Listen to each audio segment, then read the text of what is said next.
Ya, pemirsa, kami akan mengajak Anda untuk memperbarui informasi pada pagi hari ini di hari kedua perluasan penyekatan dalam rangka penegakan PPKM darurat ya. Ini rekan kita di 2 titik sudah siap dengan laporannya, ada Rusdi Muslim di kawasan Tangerang, Kota Tangerang, dan juga ada Ihsan Zahri di wilayah Daan Mogot, Jakarta. Kita akan coba lihat di Tangerang terlebih dahulu. Rusdi, pagi hari ini pengatatannya seperti apa dan Anda berada di titik penyekatan mana, Rusdi?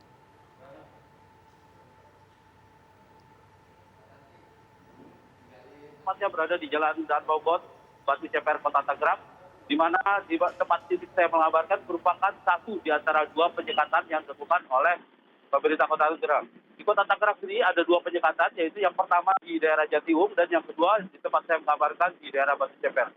Dapat saya kabarkan, Maria serta Aripadil, dalam PPKM darurat perluasan ini memang para petugas melakukan 2 durasi, di mana durasi pertama yaitu sejak pukul 6 hingga pukul 10 untuk kendaraan atau para pekerja yang bekerja di sektor esensial dan kritikal masih dapat melanjutkan perjalanan menuju Jakarta. Namun ketika pukul 10 hingga pukul 22 dapat dipastikan mereka tidak akan dapat melintas menuju akses Jakarta.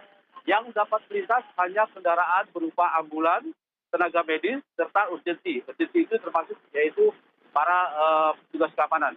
Dapat saya kabarkan, Maria, di hari kedua ini memang terjadi volume kendaraan yang cukup tinggi di pagi hari ini, di mana kurang lebih ada sekitar antara 1.000 hingga 1.300 kendaraan roda 2 maupun roda 4. Memang di jalur Daan Mogot ini merupakan jalur ekonomi yang mana sepanjang jalan ini banyak terdapat pabrik, gudang, serta toko. Dapat dipastikan memang bagi warga Kota Tangerang yang ingin ke Jakarta, kebanyakan melalui melintas di jalan ini.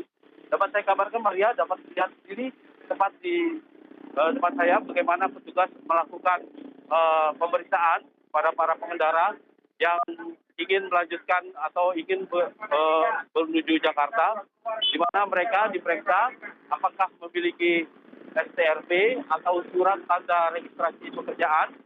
Jika memang mereka memiliki, mereka dipastikan akan boleh melanjutkan. Namun jika tidak, mereka akan dipastikan dilakukan pemutaran balik.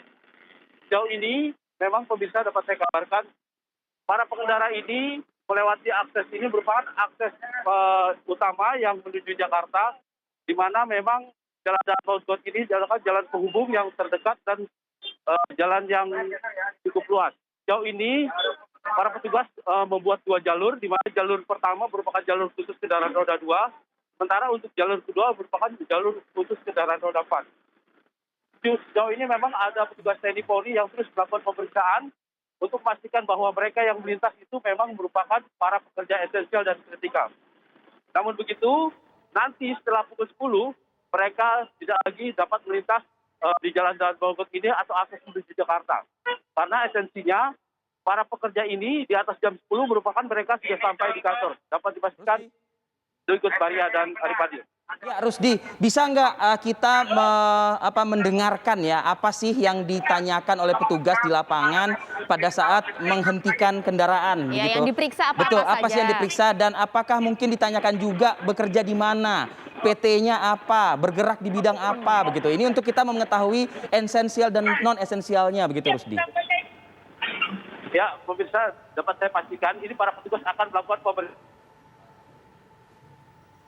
esensial atau kritikal, yang mana mereka jika tidak bekerja di bidang esensial atau kritikal dapat dipastikan dilakukan pemutaran balik. Namun sejauh ini para petugas terus melakukan pemeriksaan, baik itu berupa surat maupun berkas-berkas yang memastikan bahwa mereka bekerja di faktor esensial atau kritikal. Dapat terlihat bisa bagaimana petugas melakukan pemeriksaan dan menanyakan maksud dan tujuan serta kertas atau surat tugas yang dilakukan. Surat untuk Bapak kan, ini surat penerimaan barang. Memastikan bahwa kendaraan yang melintas ini bukan bekerja di faktor esensial atau kritikal. Sehingga petugas melakukan putar balik. Ada foto sama Anda dengar sendiri pemirsa bagaimana petugas balik kanan dulu, Bapak. melakukan putar balik. Rusdi? Ya, demikian. Ya, baru saja kan kami melihat petugas kepolisian yang saat ini sedang Anda gambarkan ini kan kemudian menolak beberapa surat yang dibawa oleh sejumlah pemotor begitu. Bisa Anda jelaskan sebenarnya syaratnya yang dibawa apa saja, mengapa kemudian surat-surat yang ditunjukkan ini dinyatakan bukan surat tersebut, STRP yang diminta? Ya Maria, memang masih banyak para pengendara yang belum mengetahui apa itu kerja di sektor esensial maupun kritikal. Sejauh ini memang para pengendara yang terpaksa dilakukan putar balik karena mereka bekerja bukan di bidang esensial atau kritikal. Seperti mereka bekerja di perusahaan jet atau bekerja di pabrik-pabrik yang bekerja pada bukan sektor esensial atau kritikal. Rusdi. Ya, dari Fadil dapat. Ya, saya melihat nih ada warga yang menunjukkan handphone ke aparat yang bertugas di lapangan. Ya. Artinya tidak mesti dalam bentuk surat ya, tapi bisa juga dalam bentuk yang gambar yang ada digital artinya di handphone seperti itu. Ya, Fadil, Saudara Maria, memang kondisi di zaman arus modernisasi ini surat tidak hanya perlu hard copy, namun juga dapat berbentuk PDF, di mana mereka dapat menunjukkan aplikasi PDF yang memang merupakan surat tugas dari pekerjaannya. Sehingga mereka tidak perlu repot-repot membawa lembar surat yang memastikan bahwa mereka bekerja di faktor esensial atau kritikal. Iya. Apakah kemudian harus mutlak STRP? Apakah kemudian mereka ini boleh saja menunjukkan surat dari perusahaan setempat dalam hal faktor esensial dan juga kritikal ataupun dari pemerintah setempat? Rusdi. Ya, Maria Sutari Fadil, memang dari pantauan saya sejak pagi hingga saat ini, selain para pekerja yang bekerja di bidang esensial maupun kritikal, mereka yang mampu menunjukkan berupa identitas bahwa mereka bekerja di bidang medis atau pekerja medis, mereka dapat melanjutkan perjalanannya. Namun begitu, petugas tidak percaya begitu saja.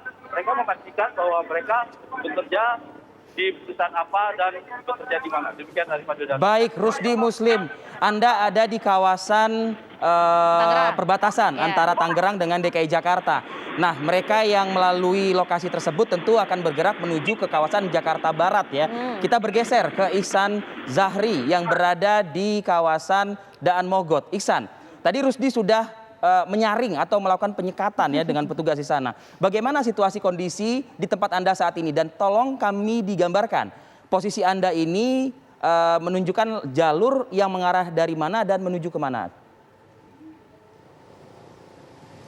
Baik, Arif Fadil, Maria dan juga pemirsa, memang sudah sekitar setengah jam lebih lalu penyekatan di jalur Daan Mogot ini, salah satunya maksud saya sudah dimulai begitu, dan tempat saya mengabarkan saat ini adalah di salah satu titik penyekatan yang ada persis di depan pabrik ABC begitu. Artinya ini merupakan titik terakhir begitu yang berada di Jalan Daan Mogot ini, di mana selain dari yang berada di Kota Tangerang, untuk Jalan Mogot yang masuk ke wilayah DKI Jakarta ini ada 3 begitu. Di antaranya persis di depan terminal bus Kalideres, kemudian depan Daan Mogot Mall, kemudian yang terakhir di tempat saya saat ini, yakni di depan pabrik ABC. Dan titik ini sebenarnya merupakan titik baru begitu, karena sebelumnya pada hari pertama perluasan penyekatan itu, titik penyekatan yang dilakukan di salah satu titik Jalan Daan Mogot ini adalah di flyover Daan Mogot atau di dekat perumahan Green Garden Daan Mogot begitu. Dan hari ini harus dipindah karena memang pada titik sebelumnya yang dilakukan pada hari pertama kemarin ada beberapa pertimbangan begitu, karena memang lokasi titik penyekatan yang berada di flyover Daan Mogot tersebut terlalu dekat begitu dengan jalur kereta api, sehingga dikhawatirkan ketika dilakukan penyekatan yang pastinya mengakibatkan kemacetan tersebut bisa sampai ke jalur kereta api yang berada di dekat flyover tersebut.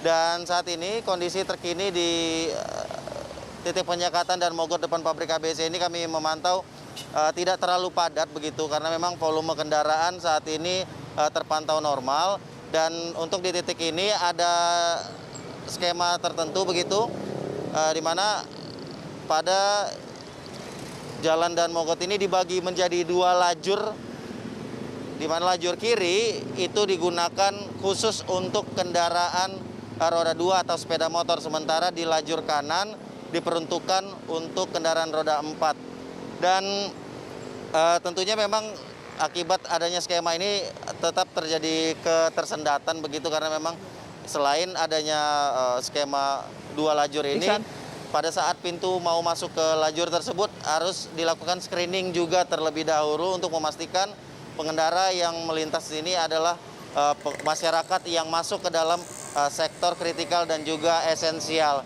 Dan nanti pada pukul 10 pagi nanti hingga pukul 10 malam tentunya akan lebih diperketat lagi begitu di penyekatan ini.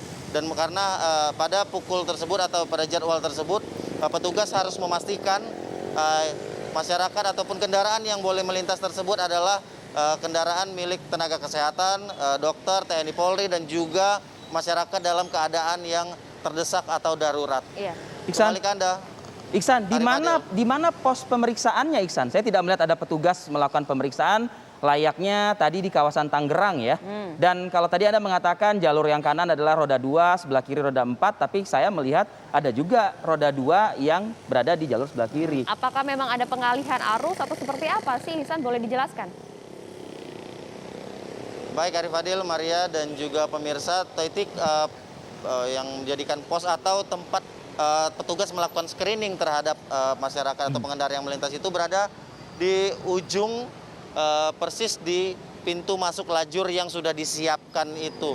Jadi pada titik tersebut atau di pintu masuk lajur tersebut pihak dari kepolisian, TNI, dan juga Dinas Perhubungan DKI Jakarta itu men-screening begitu, melihat kepada pengendara apakah mereka melengkapi persyaratan, ya ini surat tanda registrasi pekerja, dan memastikan mereka merupakan karyawan atau masyarakat yang bekerja di sektor esensial dan juga kritikal. Sementara itu memang jalur kiri ini dikhususkan untuk kendaraan roda 2 dan lajur kanan untuk roda 4. Jika memang kita lihat saat ini di lajur kanan yang dikhususkan untuk roda 4 masih ada terdapat pengendara sepeda motor. Ini yang pertama adalah kendaraan-kendaraan yang memang diharuskan untuk memutar balik begitu, karena memang mereka tidak memenuhi persyaratan untuk melanjutkan perjalanan. Kemudian juga sebagai pengurai terjadinya ketersendatan yang lebih parah lagi. Namun meski demikian kendaraan roda 2 yang tetap melintas di jalur khusus yang sudah dikhususkan untuk roda 4 ini sudah melalui proses screening atau sudah menunjukkan surat tanda registrasi pekerja mereka terlebih dahulu. Arif Fadil. Ihsan, artinya di sebelah kiri Anda, di mana ada jalur khusus roda 2, pengendara sepeda motor roda 2 yang cukup banyak tersebut, adalah mereka-mereka yang kemudian diminta untuk putar arah, atau mereka-mereka yang ternyata tidak bekerja di sektor esensial dan juga kritikal, begitu? Baik Maria, memang yang berada di jalur kanan ini atau yang sebenarnya dikhususkan untuk kendaraan roda 4 ini adalah kendaraan-kendaraan yang memang diharuskan untuk memutar balik, karena di tempat saya mengabarkan saat ini posisinya persis di U-turn atau di tempat putar arah begitu. Selain itu, kenapa masih ada lagi kendaraan roda 2 yang berada di jalur ini? Karena sebagai upaya untuk mencegah atau mengurai ketersendatan atau kemacetan yang terjadi pada saat melakukan proses screening di pintu masuk di lajur yang sudah disiapkan ini. Iksan, Anda, Maria. Ya, jadi secara tegas kita bisa mengatakan sebelah kiri Anda, jalur yang lebih sempit itu adalah mereka yang boleh beraktivitas masuk ke wilayah ibu kota dengan sudah melengkapi surat-surat keterangan atau persyaratan, begitu ya? Benar Arif Fadil, memang jalur kiri ini atau kendaraan roda 2 ini memang adalah masyarakat atau pengendara yang memang sudah memenuhi syarat atau mereka masuk dalam sektor esensial ataupun kritikal. Dan sebenarnya titik ini adalah titikan di sepanjang Jalan Dan Mogot ini merupakan titik penyekatan yang berlapis begitu. Di tempat saya ini saja, ini merupakan titik penyekatan yang terakhir di Jalan Dan Mogot ini, di mana di sebelum di titik saya ini masih ada 2 titik lagi untuk di wilayah Jakarta. Ya, ini di Terminal Kalideras, kemudian di Daan Mogot Mall. Dan artinya proses screening ini memang sangat masif begitu, berlapis, dan bisa dipastikan kemungkinan besar pengendara yang sudah diizinkan melintas ini adalah kendaraan yang memang memenuhi syarat untuk bisa melintas di lokasi penyekatan yang sudah disiapkan ini. Iya. Baik, terima kasih laporan lengkapnya Ihsan Zahri dari wilayah Darmogo, Jakarta Barat, dan juga sebelumnya ada Rusdi Muslim di wilayah Tangerang, Banten. Terima kasih rekan-rekan. Jadi kalau kita lihat tadi di wilayah Daan Mogot kan cukup banyak yang sudah disaring. Padahal penyekatannya Berarti juga esensial cukup dan ketat. kritikal masih juga cukup banyak ya? Cukup banyak. Pertanyaannya apakah kemudian seluruh perusahaan di sektor esensial dan juga kritikal tersebut apakah sudah memenuhi syarat? Ada 25%, ada 50% kalau nggak salah. Seperti itu. Mudah-mudahan aturan tersebut ditaati demi menekan angka penularan atau penyebaran virus COVID-19 ya. Kita nanti akan memantau juga satu titik lainnya, yakni Underpass Mampang, Jakarta Selatan ya. Seberapa padat tadi kita hadirkan untuk Anda usai jeda. Saat lagi di Apa Kabar Indonesia Pagi pemirsa.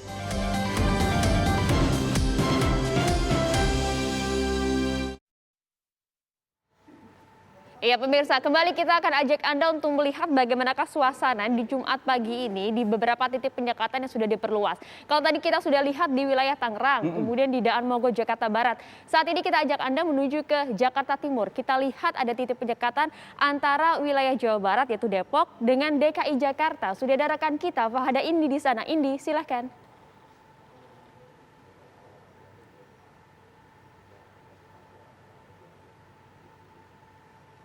Jalan Raya Bogor Jakarta, tepatnya perbatasan antara Jakarta Timur dan juga wilayah Depok. Nah, untuk kondisinya pagi hari ini memang kami pantau ini termasuknya kondusif ya pemirsa.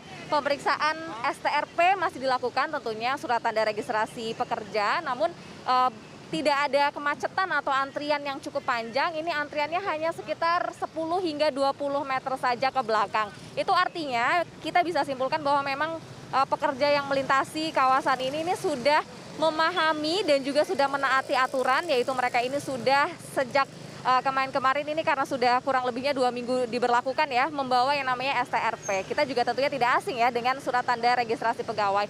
Nah di sini mereka ini para pekerja yang merupakan sektor esensial sudah membawa STRP, di mana STRP-nya pun kami lihat sudah disiapkan baik itu di kantong jaket mereka maupun di yang bagian depan begitu ya, maupun di bagian tas di kantong yang mudah dijangkau namun juga tetap aman begitu. Sehingga ketika petugas ini akan melakukan pemeriksaan ini mudah dikeluarkan. Kita langsung tanya salah satu. Pak, boleh tanya sebentar Pak, ini dengan Bapak siapa? Ini STRP-nya. Pak, ini ada satu tugasnya Pak.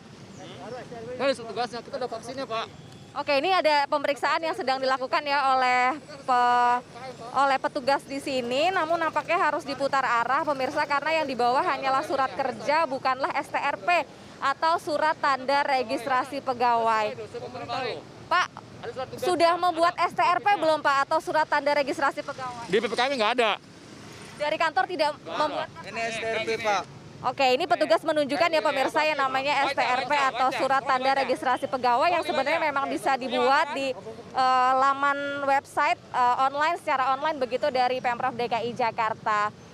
Nah itu dia ya, ini makanya karena tidak membawa sehingga diminta untuk memutar arah.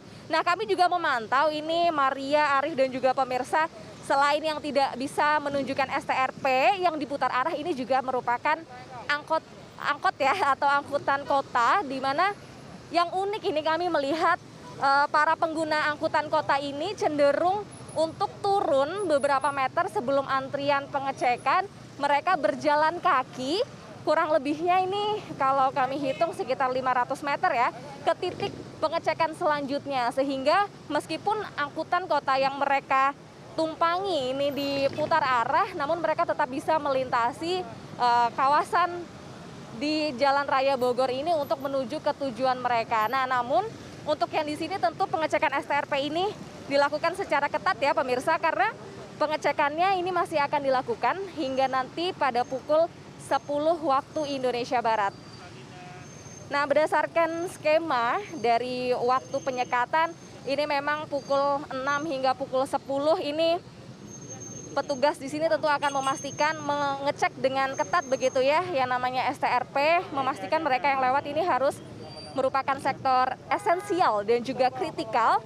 Kemudian nanti pukul 10 hingga 22 waktu Indonesia Barat akan ditutup, dan yang bisa melintas ini hanyalah seperti tenaga kesehatan, kemudian juga perawat dan TNI Polri maupun pelintas atau warga yang merupakan dalam keadaan darurat saja. Baru nanti pada pukul 22 hingga pukul 6 pagi, petugas akan membuka titik penyekatan sehingga dapat dilewati oleh masyarakat umum. Sehingga memang ini pengecekannya ini baru dimulai sejak pukul 6 pagi ya. Pak, di bidang apa? saya boleh bertanya sedikit? Saya di bidang pariwisata perhotelan. Saya nangani nakes, paramedis, dan yang menginap. OTG juga. Oh, yang di hotel-hotel. Iya, betul. Pak, boleh tahu dengan Bapak siapa? Dengan Bapak Sandi. Pak Sandi di TV One. Pak, ini Bapak bekerjanya sektor esensial dan kritikal termasuknya? Iya, Termasuknya sektor esensial dan kritikal? esensial ya. Sudah bawa STRP belum Pak, surat tanda registrasi pekerja? Dikasihnya seperti ini Mbak dari Dinsosnya. Oke, sudah mencoba bilang ke kantor belum Pak untuk mengurus ini? Belum sempat Mbak. Tapi Saya buru-buru ya Mbak, maaf ya. siap, terima Makasih kasih Pak Sandi, hati-hati di jalan, tetap patuhi protokol kesehatan. Itu dia pemirsa ya, salah satu yang memang pekerja yang akan melintas, tentunya petugas ini bertanya dengan sangat ketat ya.